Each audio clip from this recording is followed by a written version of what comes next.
what's up guys, Miles here. So today's video can be a touchy one depending on how you watch it. What I'm going to be sharing with you today is a couple of English slangs with the word shit. So consider this a warning and stop watching the rest of the video even if there's a slight possibility that you might get offended. The truth of the matter is that curse words are an inseparable part of the language, and if you use them right, they can make communication much easier and much more meaningful. Now with that said, let's dive right into the video.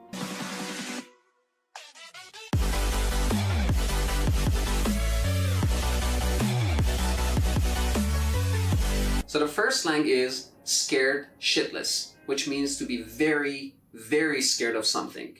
Like when I saw the ghost, I was scared shitless.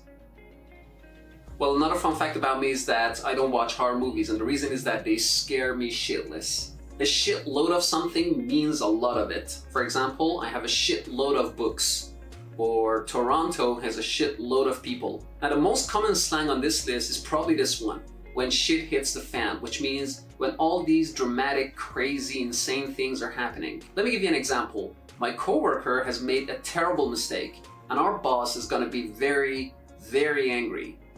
But I'm leaving. I don't wanna be here when the shit hits the fan. So I hope you enjoyed watching this video. Please subscribe to my channel if you have not done so already. Signing out, Miles.